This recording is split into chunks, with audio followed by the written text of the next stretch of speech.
반갑습니다. 송재준입니다. 최근에 이종찬이가 쏘아올린 큰 공이 한 가지가 있죠. 한동안 진짜 민주당 쪽에서 재미를 보다가 재미를 못 보고 있었던 반일 선동, 이 반일 선동을 다시금 시작할 수 있는 발판을 만들어 줬습니다. 이것만 보더라도 이종찬이라고 하는 인간이 윤석열 정부에 얼마나 큰 해악을 끼치고 있는지 그게 명확해지는 것이죠. 그렇죠? 문재인 때 얼마나 지겹고 얼마나 진짜 어이가 없었고 답답했습니까? 맨날 그냥 허구한 날 일본 여행 가는 거 좋아하는 사람들이 한국 사람들인데 그렇잖아요. 뭐 도쿄를 가거나 후쿠오카를 가거나 이게 지금 서울인지 도쿄인지 무슨 뭐 울산인지 후쿠오카인지 구분이 안 될 정도로 한국 사람들만 미어 터지지 않습니까? 그럼에도 불구하고 희한하게 이 사람들이 일본 가서는 맛있는 거 잘 먹고 잘 놀다 오다가 비행기만 딱 타고 한국에 도착하는 순간 반일주의자가 돼버려요.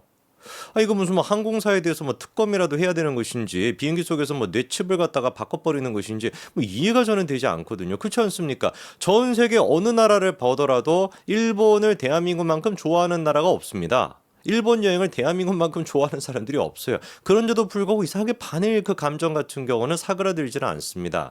제 주변에도 일본은 좋아하지만 반일을 하는 그런 친구한테 물어보면은 그 두 가지는 별개다라고 생각을 하더라고요. 역사에 대해 가지고 일본이 뭔가 사과를 안 하지 않았냐, 진정성 있게 그거에 대해서 사과를 안 하지 않았냐 이렇게 얘기하는데. 뭐 솔직히 우리 입장에선 지치죠. 100번이고 1000번이도 야 그게 아니라 일본도 정부적인 차원에서 뭐 천안까지 나서가지고 일제강점기에 대해서 이렇게 입장을 냈어. 100번이고 1000번이고 10,000번이고 얘기를 해줘봤자 그 듣습니까? 맨날 그냥 뭐 언론 같은 데서 MBC 같은 애들이 튀어나와가지고 뭐 그런 적 한 적 없다. 일본이 뭐 여전히 그거를 반성하고 있지 않다. 이런 식으로 선동하면 다 그냥 그거 넘어가 버리는 거 아닙니까?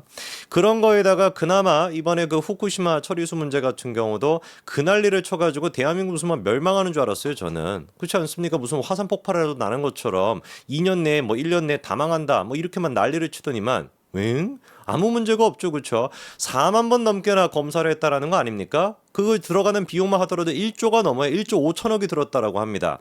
1년 동안 4만 번 넘게 조사를 해가지고 99.8%가 아예 그냥 사실상 검출 제로. 그러니까 기계로 측정할 수 있는 수준 자체가 안 나왔고 0.02% 정도가 뭔가 좀 측정이 됐는데 기계에서 측정이 된 게 그것도 기준치 50분의 1이다 라고 하는 게 후쿠시마 처리수에 대한 거 그 결과로 이번에 나왔지 않았습니까? 완벽하게 민주당이 했던 모든 것들이 선동이다라는 게 드러나는데 아무도 관심이 없죠. 그렇잖아요. 그 시민단체 다 어디로 갔습니까? 응? 그리고 또 뭐 그 일본까지 막 찾아가가지고 막 피켓 만들고 막 난리를 치고 생쇼를 했던 그 국회의원들 어디 갔어요? 물론 뭐 그중에 대부분 같은 경우는 뺏지 못 달고 지금 뭐 하고 있는지 모르겠는데 그 대표 주자가 뭐 양해원양 같은 사람이 있지 않았습니까? 기가 막히죠. 그렇죠? 지 머리 헤어 스프레이 그거 뿌리는 데만 하더라도 제가 보기에 환경 피해가 더 될 것 같은데 뭔 놈의 환경 운동을 한다라는 것이고 뭔 놈의 후쿠시마 처리수에 대해 가지고 선동을 하는지 참 기가 막힙니다. 그래서 이제 후쿠시마를 계기로 좀 잠잠해지고 있었고 특히나 지금 이제 MZ들 같은 경우는 일본 뭐 반일 이런 것들 막 별로 관심이 없으니까 잠잠해져 있었는데 이거를 지금 다시 불 붙인 게 누군 거예요? 이종찬인 겁니다. 진짜 이종찬 같은 경우는 역사의 죄를 지금 남긴 겁니다. 자, 이런 차원에서 이번에 또 문제가 된 게 뭐가 있냐? 사도광산 요게 이제 그 군함도랑 같이 이제 대표적으로 일제 강점기 때 조선 사람들을 강제 노동을 시킨 대표적인 케이스로 이제 두 가지가 거론되지 않습니까? 군함도 문제가 됐거나 아니면 사도광산 문제가 됐거나. 자, 그런데 이번에 일본의 그 사도광산이 유네스코 세계유산 등재가 됐단 말이에요. 그리고 그 등재되는 과정에서 당연히 대한민국 정부에서도 반발을 했었고, 그리고 그게 만약에 등재가 되기 위해서는 이게 명백하게 강제 노동이었다, 강제 노역이었다라고 하는 거를 설명을 해줘야 된다라고 하는 부분을 윤석열 정부도 굉장히 많이 강조를 해왔었습니다. 그런데 결국에 이제 이게 그 유네스코로 지정이 됐고 세계문화유산으로 등재가 됐고 그 결과에 대해 가지고 지금 민주당이 발작을 일으키고 있는 상태거든요. 이 사람들이 이제 얘기하는 거는 뭐 간단합니다. 강제성에 대한 설명이 부족하다 이거예요. 유네스코 등재를 위해 가지고 사도광산 근처에다가 박물관까지도 따로 만들어 가지고 조선인들이 어떤 식으로 이제 그렇게 강제 노역이 됐는지 그런 것에 대한 설명이 쭉 이루어지고 있습니다. 사실 이제 일본 입장에서 같은 경우는 굉장히 좀 껄끄러울 수도 있고 특히나 지금 이제 전문가들이 하는 얘기는 아베 이제 그 사망 사건 이후로 해가지고 일본 내부적으로 굉장히 강력한 어떤 그 기류가 뭐였냐? 한일 역사 대응에 대해 가지고 다시는 일본 자체적인 문제에 대해서 언급하지 말자. 약간 이런 식의 어떤 기류가 있었다라는 거예요. 근데 이번에 한국 정부, 윤석열 정부랑 그다음에 기시다 총리 양측의 어떤 협상을 통해 가지고 아베 신조 전에 일본 총리가 설정을 했었던 그 한일 역사 대응에 대한 기준이 송두리째 바뀔 정도로 굉장히 일본 내부적으로는 이게 파격적인 조치다. 일본 입장에서는 많이 양보를 한 것이다. 이런 지금 해석이 나오고 있습니다. 그리고 또 대한민국 전문가 중에서도 특히나 이제 그 일제 그 강점에 대해 가지고 예민하게 반응할 수 있는 단체인데 일제 강제 동원 평화연구회라고 하는 곳이 있거든요. 거기 이제 그 대표가 이제 그 정혜경이라고 하는 분인데 이분도 이번에 나와가지고 하는 얘기가 뭐냐. 강제노동이나 이런 부분들에 대해 가지고 설명이 조금 부족하다라는 건 아쉽고 사도광산이 세계유산 등재가 됐다라는 것도 좀 아쉽긴 하지만 그러나 일본 입장에서도 그런 식으로 뭔가 박물관 같은 거를 만들고 최소한의 노력을 한다라고 하는 것이 무조건적으로 우리가 비판하기보다는 큰 틀에서 건설적인 방안을 마련해 나가는 것이 중요할 것 같습니다. 이렇게 얘기하거든요. 얼마나 합리적입니까? 외교라고 하는 게 뭐예요? 서로가 신뢰를 추구를 해야 되는 겁니다. 한국 정부 같은 경우도 신뢰를 추구하는 것이고 일본 정부 같은 경우도 신뢰를 추구하는 것인데 강대강으로 밀어붙여가지고 떼써가지고 되는 게 외교가 아니죠. 물론 문재인 정부 5년 동안에는 그런 식으로 외교를 해왔습니다. 그러니까 꼴통이라는 소리를 들었던 거 아니에요. 허구한 날 그냥 뭐 운동권이다 보니까 선동하고 대한민국 이제 그 민족 정신에 똘똘 뭉쳐있는 사람들을 상대로 선동하는 것밖에 할 줄 모르니까 세계 무대 가가지고 문재인이가 뭐합니까? 꾸벅꾸벅 졸고 막 이런 것밖에 못하는 거 아니에요. 외교라고 하는 것은 그런 식으로 2년 100%로 무장해가지고 내가 취하겠다라는 거 100% 그렇게 우겨가지고 되는 게 아니라 대한민국 사람들 선동하듯이 한다라 그래서 되는 것이 아니라 내 실리를 어느 정도 추구하고 이념도 어느 정도 추구하고 그리고 양보할 건 양보하는 복합 예술로서 접근해야 되는 게 외교 아니겠습니까? 제가 지금 뭐 이상한 뭐 얘기를 하는 게 아니죠. 그렇죠? 충분히 여러분들이 납득이 되실 것 같습니다. 그런데 지금 뭐 민주당 쪽에서 그리고 또 야권 쪽에서는 사도광산 항의 방문하고 막 난리가 났습니다. 지금 왜 도대체 강제 노역이라고 하는 말을 쓰지 않냐? 이거에 지금 막 집착해가지고 난리를 치고 있는데 강제 노역이라고 하는 네 글자를 쓰지 않았다라고 하는 이유만으로 지금 일본이 그나마 양보하고 박물관 같은 것까지 만들어가지고 한국인들의 그 조선인들의 강제 노역에 대해 가지고 설명하고 있는 이 모든 맥락을 갖다가 무시한다? 이게 도대체 실리가 있는 겁니까? 그리고 강제도역 이 문제에 대해 가지고는 이미 2015년도에 군함도에 대한 협의를 할 당시에 일본 측에서도 공식적인 문서를 통해 가지고 인정을 했습니다. 조선인들에 대한 당시 일제강점기에 강제노동이 있었다라고 분명히 인정을 했고 그때도 마찬가지로 사도광산에 대해 가지고 충분히 우리가 일본이 인정하고 있다고 볼 수가 있거든요.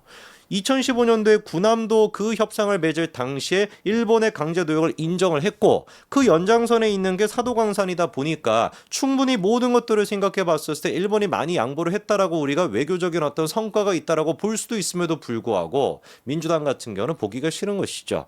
심지어 아까 말씀을 드린 것처럼 일제강제동원 평화연구회 대표조차도 큰 틀에서 봤을 때는 우리가 건설적으로 나가는 계기가 될 수 있다라고 얘기했음에도 불구하고 그냥 정치적으로 보는 겁니다.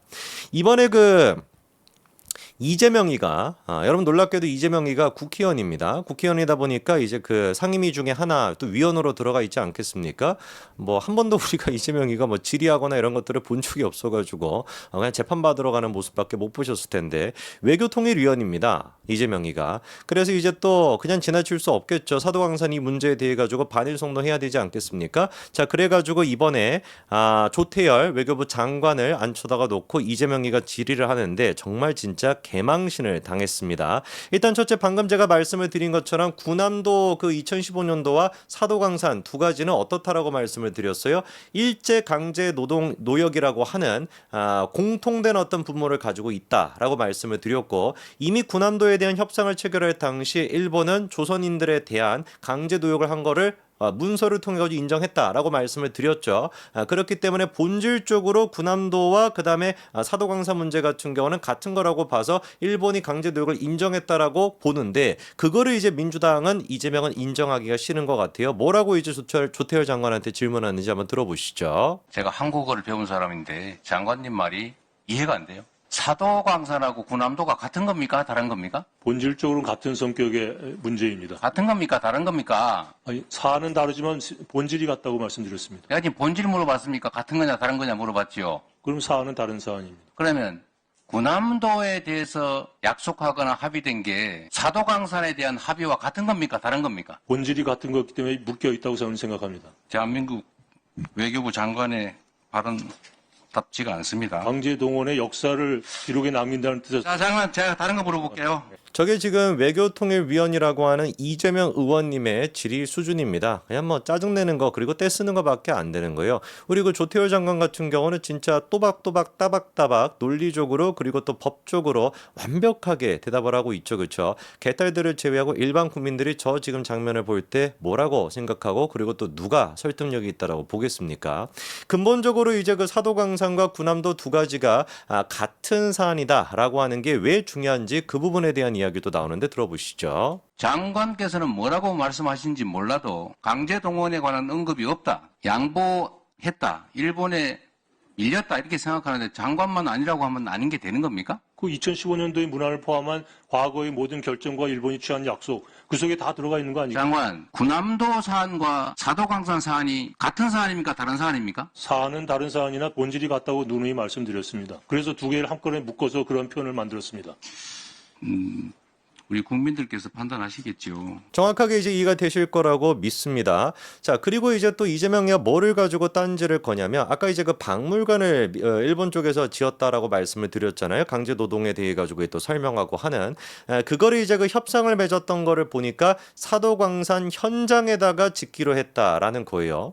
그럼 여러분 상식적으로 생각해 봤을 때 사도광산이라고 하는 것이 광산 하나만 있는 것이 아니라 지역을 뜻하는 거거든요. 한 몇 킬로미터 정도에 뻗어 있는 그 지역을 통틀어 가지고 우리가 사도광산이라고 보는데 그 현장에다가 짓겠다라고 한다면 진짜 글자 그대로 광산 안에다가 지어라 라는 뜻이겠습니까? 아니면 뭔가 광산 주변에다가 기념할 수 있는 공간 이쁘게 뭔가 만들어가지고 관람객들도 와가지고 어떤 일이 있었는지 볼 수 있는 그런 공간으로 만든다는 뜻이겠어요? 뭐 진짜 뭐 광산 안에 만들어도 되겠고 그리고 현장에다가 만들겠다라고 한다면 사도광산 근처에다가 만들어가지고 하는 것도 충분히 우리가 납득이 되는 거잖아요. 근데 그거를 가지고 이재명이가 따집니다. 들어보시죠. 팩트에 관한 거 한번 물어볼게요. 지금 외교부에서 국회에 답변 자료를 내셨던데 사도광산 현장에 가혹한 노동 환경과 그들의 고난을 기리기 위한 전시물을 설치했다고 국회에 답변 자료 내셨죠. 네, 사도광산 현장에 설치하는 거 맞습니까? 맞습니다. 아이카와 박물관에 설치하기로 되어 있는 거 아닙니까? 그게 사도광산 현장입니까? 사도광산 현장에 박물관이라는 게 세 개밖에 없습니다.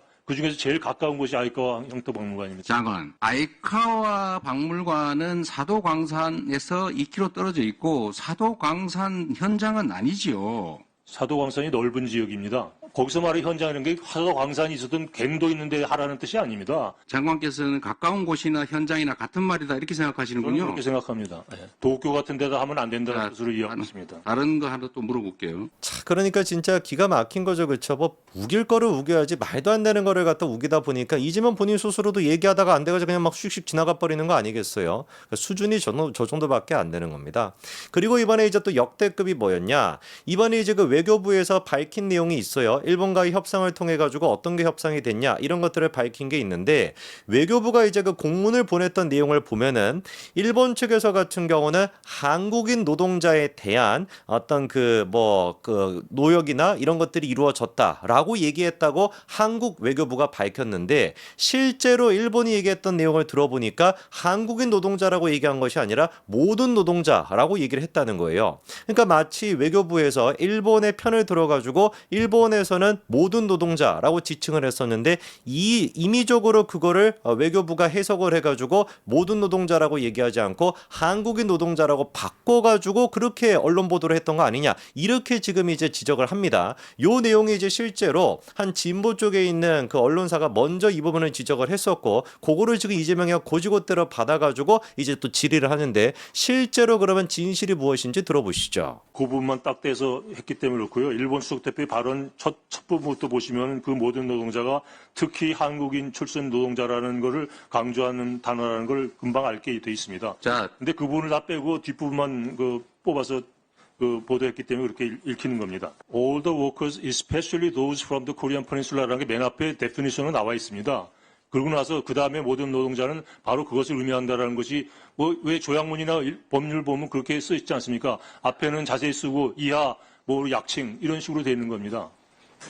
여기 이렇게 하나의 문서에 온갖 글자들이 써져 있고 아니 그 기사를 쓴 분이 비판하신 분이 그것만 뽑아서 그렇게 말씀하신 거지 앞부분과 연계 속에서 설명을 해야 전체적인 그림이 그려지는데 그건 다 빼놓고 뒷것만 해놓으니까 그게 이상하게 들리는 겁니다. 기가 막히죠, 그렇죠? 그러니까 우리 이재명이 같은 경우는 지금 이제 뭐 조태열 장관 앉혀놓고 뭐 한국어를 똑바로 못한다 뭐다 이딴 소리나 지금 짓거리고 있는데 저거는 이제 말이 아니라 뭐예요? 그냥 배설을 하는 것뿐이 안 되는 겁니다. 분명히 명확하게 일본 측에서 제일 먼저 뭐라고 명시를 해놓고 한국인 노동자라고 명시를 해놓고 마지막 부분에 뭐 다 그런 거 아니겠습니까? 처음에 이제 한국인 노동자라고 얘기해놓고 다음에 노동자다라고 이제 언급이 된다면 그 노동자는 한국인 노동자를 얘기하는 거잖아요. 노동자라고 하면 뭐 한국인 노동자를 지칭한다라든지 이 지금 협상은 한국인 노동자에 대한 것이다라고 서두에다 일단 써놨으면은 다음에 나오는 노동자에 대한 얘기는 뭐가 되는 겁니까? 자연스럽게 그거는 한국인 노동자가 되는 것인데 앞부분의 얘기를 그냥 싹 삭제를 해버리고 뒤에 그냥 모든 노동자